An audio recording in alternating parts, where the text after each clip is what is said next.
یہاں ابو ہریرہ مسجد میں جمع ہے، اے ایمان والو کتب علیکم الصیام، تم پہ روزے رکھنا فرض کر دیے گئے، کما کتب علی الذین من قبلکم، جیسے تم سے پہلی قوموں پہ فرض کیے گئے تھے، لعلکم تتقون، یہ روزے کیوں رکھوائے جا رہے ہیں؟ تاکہ تم متقی ہو جاؤ۔ یہ 30 دن کی جو ایک ایکسرسائز ہے، صبح سے شام بھوکا رہنا، آپ کو پتا ہے رمضان کا شیڈیول پورے اسلام سے بالکل الگ ہوتا ہے، یہ ساری ایکسرسائز اللہ تعالیٰ نے کیوں کروائی ہے؟ صرف اس کا ایک مقصد بتایا تاکہ تم متقی بن جاؤ۔ متقی کون ہوتا ہے؟ حضرت عمر نے بھی یہ سوال کیا، سوچیں حضرت عمر رضی اللہ تعالیٰ عنہ نے بھی یہ سوال کیا ابی بن کعب سے، کہنے لگے کہ ابی تقوی کو ذرا ڈیفائن کرو، تقوی بیان کرو، تو ابی بن کعب کہنے لگے کہ آپ نے کبھی ایسی جگہ سے آپ کا گزرنا ہوا ہے جہاں ارد گرد جھاڑیاں لگی ہوئی ہوں؟ کہا بالکل۔ کیسے گزرتے ہیں؟ انہوں نے کہا میں اپنے کپڑے سمیٹ کر بڑے آرام سے گزرتا ہوں کہ کہیں کوئی کانٹا میرے کپڑوں پہ یا میرے جسم پہ نہ لگ جائے۔ کہہ رہے اسی کو تقویٰ کہتے ہیں۔ اس دنیا میں آپ ایک رستے پہ جا رہے ہو اور رستہ جنت تک لے جائے گا انشاءاللہ، صحیح نا؟ مگر ارد گرد شیطان نے کیا لگایا ہوا ہے؟ جھاڑیاں لگائی گی، مزے کی، لذات کی، گناہوں کی۔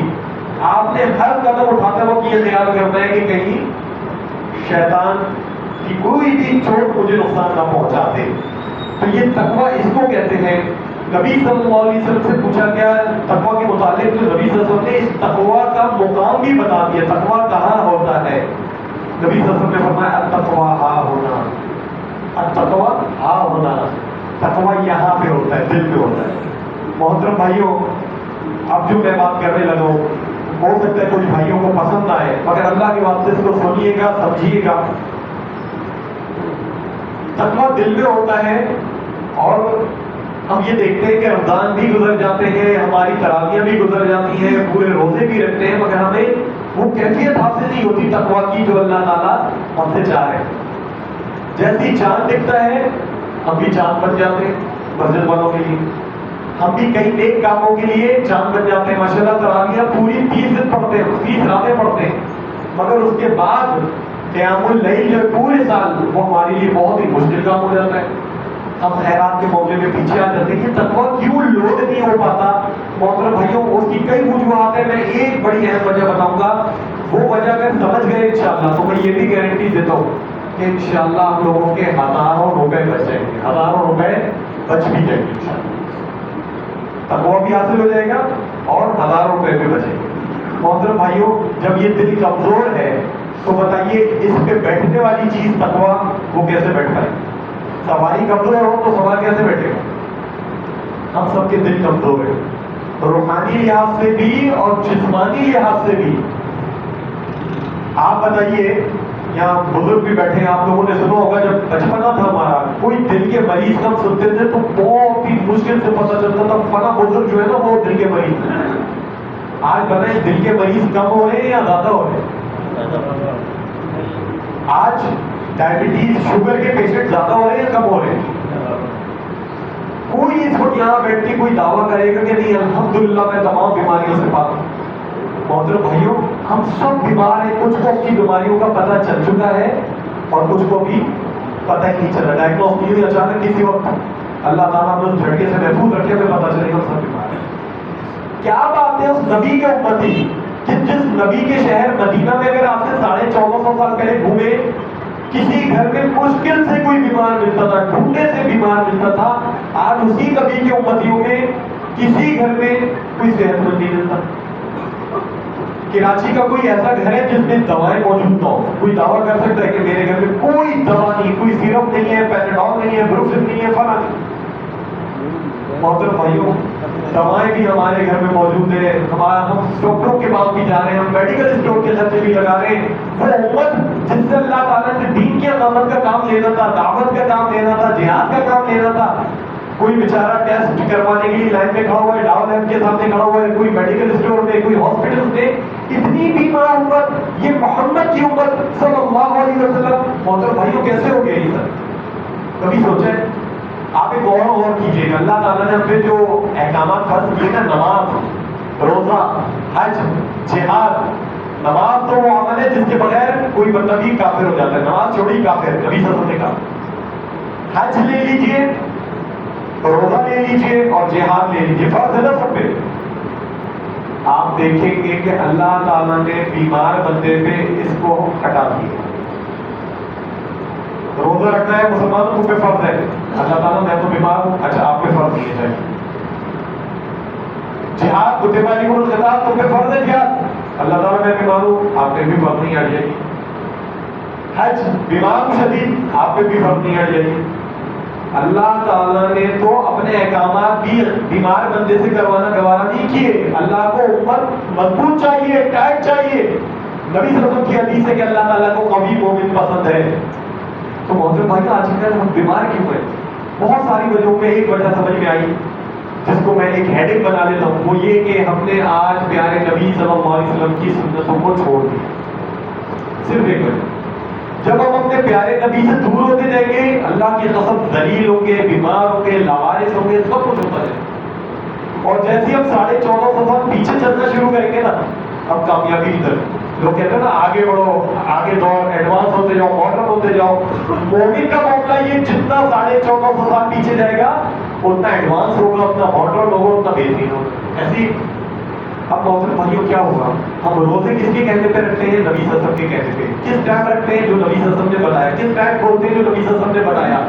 کیسے تراویح پڑھتے ہیں؟ جیسے نبی صلی اللہ علیہ وسلم نے بتائی۔ مگر پرابلم کہاں پہ آ گئی؟ یہ جو سحریاں اور افطاریاں کر رہے ہیں یہ کس کے کہنے پہ کر؟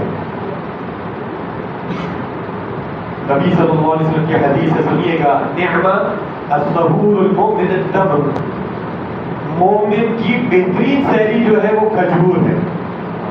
ہماری سحریوں میں کیا ہوتا ہے؟ نبی صلی اللہ علیہ وسلم سے ایک صحابی بیان کر رہے ہیں، کہہ رہے ہیں کہ نبی صلی اللہ علیہ وسلم افطاری میں تازہ کھجوریں اس سے افطار کرتے تھے۔ یاد رکھیے گا مدینے کا شہر ہے جہاں پہ کھجوریں کھجوریں۔ اگر نبی صلی اللہ علیہ وسلم کو تازہ کھجوریں نہیں میسر ہوتی تھیں، آپ خشک کھجور سے کرتے تھے۔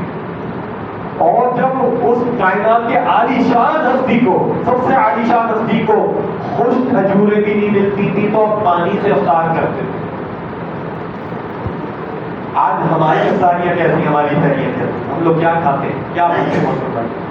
افطاری کے ٹائم ہمارا دل چاہ رہا ہوتا ہے کہ ہمارے 4 ہاتھ ہوتے، کاش 2 ہاتھوں سے افطاری کے ٹائم کام نہیں چل رہا ہوتا، یقین مانیے۔ ہم لوگ ایسا افطاری کے ٹائم پہ کرتے ہیں جیسے ہم روزے سے بدلہ لے رہے ہیں۔ اب ویسے تو بہت سوچیے، اگر کوئی مجھے اپنے دسترخوان پہ بلایا وہاں پہ کھجور رکھی ہو، کھجوریں رکھی ہو اور پانی رکھی ہو، تو میں پھر اس سے کہوں گا افطاری کدھر ہے؟ اور کائنات کی عظیم الشان شخصیت کی افطاری کیا تھی؟ گڑبڑ کیا ہوئی؟ آگے دسترخوان کیسے بڑھا؟ محترم بھائیوں یہ ان لوگوں نے بڑھایا جنہوں نے اپنی چیزیں بکوانی تھی۔ انہوں نے نبی اکرم صلی اللہ علیہ وسلم کا جو دستور تھا وہ دن میں 1 کھانا تھا، یا بہت زیادہ غصہ ہوتی تو 2 کھانے تھے۔ ہمارے اشتہاروں نے، ہمارے ٹی وی نے، یہ مغرب نے ہمیں یہ سکھایا کہ دن میں کم سے کم 3 ٹائم کھاؤ، صبح دوپہر شام۔ ایسے پھر بھی ان کا جھولت نہیں بکا، انہوں نے کہا 5 ٹائم کھاؤ، بریک فاسٹ یعنی ناشتہ، اس کے بعد برنچ جو 11-12 بجے، پھر لنچ، پھر ہائی ٹی شام میں۔ ہائی ٹی کا مطلب سمجھ گئے؟ کچھ چائے کے ساتھ پکوڑے، کوئی بسکٹ، کوئی اس طرح کی ہے۔ پھر رات کا گانا اسی نبی کے امتیوں کو سکھا دیا جو نبی کہتے ہیں کہ نبی صلی اللہ علیہ وسلم کی دعا سنو، اس دعا کو سن کے بتائیے گا نبی صلی اللہ علیہ وسلم سے جو میرے اور آپ کے لیے راتوں میں کھڑے ہو کے روتے تھے، انہوں نے یہ دعا کی تھی، بد دعا۔ نبی صلی اللہ علیہ وسلم کہتے ہیں اللہم ارزق آل محمد بقوتا، اے اللہ محمد کے آل کا رزق اتنا کر دیجئے کہ بس ان کی کمر سیدھی رہ سکے۔ آپ کی بتائیں یہ دعا سن کے کیا لگ رہا ہے؟ دعا ہے یہ بد دعا ہے؟ میں نے پہلی دفعہ سنی تھی تو مجھے لگا کہ شاید یہ میرے خلاف بد دعا ہے، اتنا سا کھانا جو میری آنکھوں میں بھی سمجھ میں نہیں آئے گا مجھے۔ ہمارا دسترخوان جب تک بھرا ہوا ہو، اور کیجیے گا ہمارے ٹی وی نے ہمارے ساتھ یہ کیا، جب کوئی دسترخوان یا کوئی ٹیبل دکھائی جائے گی اشتہار میں کیسی دکھائی جائے گی؟ 5 ڈشز اس پہ رکھی ہوئی ہو۔ مومن کا دسترخوان سادہ ہوتا تھا، نبی صلی اللہ علیہ وسلم کی سحریاں کھجور سے ہوتی تھی، افطاریاں کھجور سے ہوتی تھی، صحیح ہے، اس کے بعد آپ کھانا بھی کھا لیجیے۔ تو محترم بھائیوں بات کو ختم کرتا ہوں، باتیں کرنے کی بہت ساری، اللہ کے واسطے واپس 14,500 پیچھے چلے جائیے. ان بدماشوں کے کہنے پہ ان کی غذا کھا کر بیمار ہو کے پھر ان کی دوائیں کھا کر سارا اپنا پیسہ ان کو جمع کرا کر امت لاچار امت کمزور نہ بنی. اللہ تعالیٰ کو قوی مومن پسند ہے. اپنی صحتیوں میں بھی کوشش کیجیے آپ کھجور کھائیں, کوئی پھل تازہ رکھا ہو, کیونکہ یہ اللہ تعالیٰ نے اگایا ہے, اس کو طیبات میں سے کہتے ہیں. وہ پھل کھایا, پورے دن نہ بھوک لگے گی نہ پیاس. یہ میں بتا رہا ہوں آپ کو, پچھلے 2016 سے ہمارے گھر کا معمول یہ ہے, اور اللہ کے فضل سے 8 سال کی بیٹی سے لے کر مجھ تک ہم سب کی شہری یہی ہے, اور دن میں کوئی پریشانی نہیں ہوتی. مگر ہمارے دماغوں میں کچھ سیٹ ہو چکے ہیں کہ ہمیں لگتا ہے کہ اگر اتنا نہیں کھائیں گے, بچوں کو نہیں کھلائیں گے تو شاید بھوک لگے گی, انرجی ضائع ہوگی. کچھ نہیں ہوتی تھی. ہم تو ان کی اولاد میں سے اللہ کی قسم جو جہاد کرنے جاتے تھے تو کبھی کبھار کھجوریں بھی نہیں ہوتی تھی, تو گٹلیاں چوس کے وہ لوگ اللہ کے دین کے لیے کام کرتے. آج محترم بھائیوں, پیٹ بھر بھر کے بھی اللہ کے دین کے لیے کام نہیں کر پاتے. تراویح میں کھڑے ہو جاتے ہیں تو ہم سمجھتے ہیں ہم نے بہت بڑا احسان کر دیا. اللہ تعالیٰ مجھے اور آپ کو جو کچھ باتیں بیان کرنے کی تھی اور میں بیان نہیں کر سکا, اللہ تعالیٰ ان سب کو سمجھنے کی توفیق عطا فرمائے.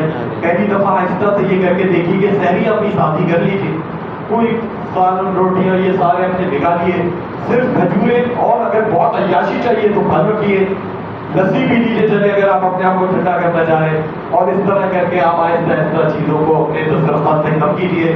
کچن کا پیسہ بھی بچ جائے گا, میڈیکل اسٹور کا خرچہ بھی بچ جائے گا, ٹیسٹوں کا ہاسپٹلوں کا خرچہ بھی بچ جائے گا, آپ کی عورتوں کا ٹائم بچ جائے گا, اور انشاءاللہ وہ بھی عبادتیں کریں گی. اور سب سے عظیم الشان بات کہ ہم نبی صلی اللہ علیہ وسلم کی سنت کے قریب آئیں گے. آپ لوگ بیٹھے, آپ لوگوں نے عزت دی, اللہ تعالیٰ آپ لوگوں کے عمل میں وقت برکت عطا فرمائے. جزاکم اللہ خیر و احسن الجزاء.